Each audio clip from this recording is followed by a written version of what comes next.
Okay, this is a public service announcement that I wanted to issue very quickly here. I came across this image yesterday.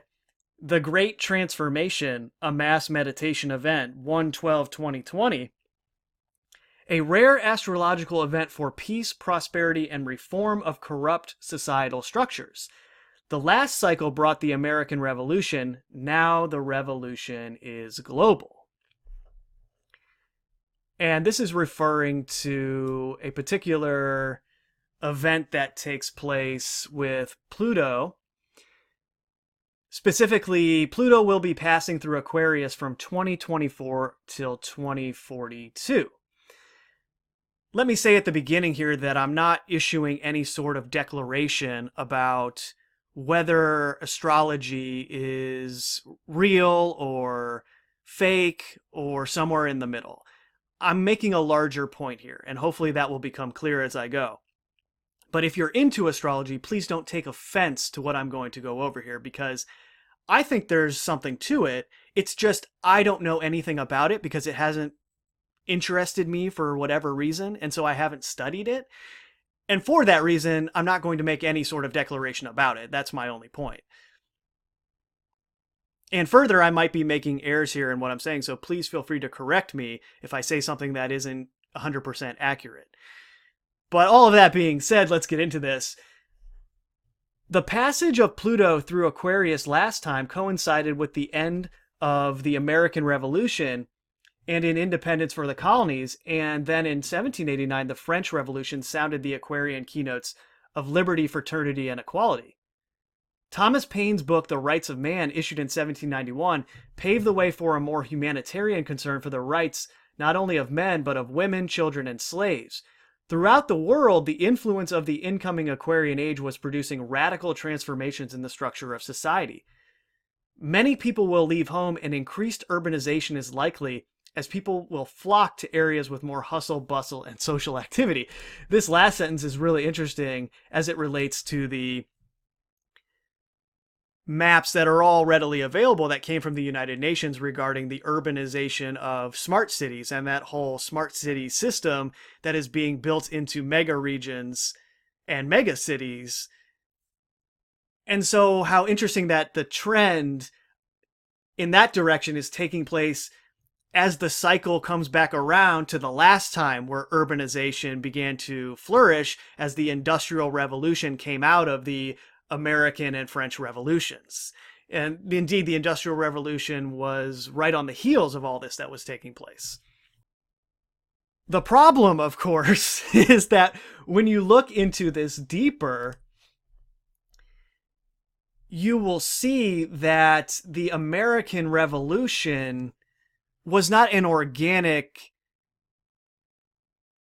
movement that took place. Sure, in the history books, they tell us, oh, well, it started by the king issuing a tax on tea, and that led to the last proverbial straw being broken, and then this started the American Revolution, and the colonies won their independence. The problem, of course, is when you actually look into this a little further, you will see that the majority of the quote-unquote revolutionaries were already a part of the power structure. Many of them were Masons, and many of them were involved with the British East India Company, which had put its roots down in the colonies before they were ever colonies. They were there in the early 1600s.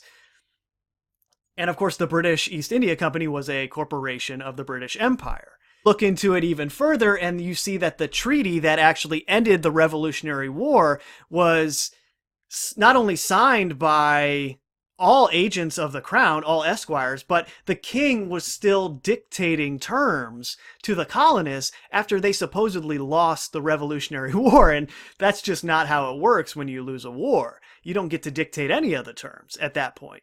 So you take it one step further, and you can look at things like Manly Hall's The Secret Destiny of America. You can look at Francis Bacon's The New Atlantis, and you quickly come to realize that the plan for America was put in place many centuries even before the actual American quote-unquote revolution took place. And indeed, then the Constitution was laced with certain clauses like the necessary and proper clause, which allowed the federal government to become as powerful as it is today, which of course was by design to create the empire around the world that would lead to the global changes that we are witnessing around us on a daily basis. And so what's my point in bringing this up? Well, the American Revolution wasn't what we thought it was. It was not this organic revolution that it is portrayed as in history books. And so my point is that now, as we get closer to 2024, there are going to be these events that are taking place that are going to mirror American Revolution type events on that scale. What they'll do, if it continues unabated, is they'll just write into the history books a similar story like the American Revolution to describe the times that we are going through now, ushering in all of these wide-ranging changes to the structure of society. The problem, of course, is that you look into all of the documents that have been written and all of the agendas that have been put in place that are designed to alter the structure of society that can be loosely categorized as the New World Order. Well, you see why all of that is being coalesced together during this time. In other words, they're taking advantage of the energy that will be present in our collective subconscious via the machinations of the planets above us. This has been going on as long as we've been here through astronomy. I don't know if astrology is as legitimate as astronomy, but still there's probably something to it on psychic levels, if nothing else. Levels that are below the surface, that are driving our actions in certain ways that make us more amenable to the changes that we are presented with. And so, to that point, it's saying down here, this generation does not cling to the past and tends to build stronger relationships with friends and colleagues than with family members. And that ties right into many of the agendas regarding the family right now.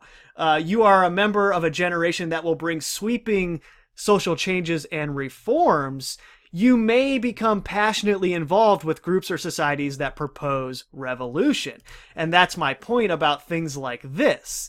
Now, the problem with things like this is they seize that sentiment of the idea of a revolution that's coming, and then they use this astrological information to bolster the idea that, yes, you're a part of this revolution, but you have to be very careful where you give your energy because it is a part of this larger agenda, because they are using this energy to their own advantage. They operate the script and plan the script in a way that it takes full advantage of these energetic shifts.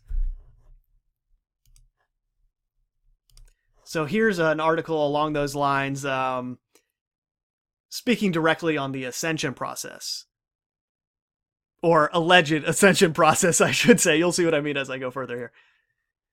Because humanity and all else is deep in the ascension process and separation of worlds, this Capricorn-Saturn-Pluto conjunction has only one exact degree hit on January 12, 2020.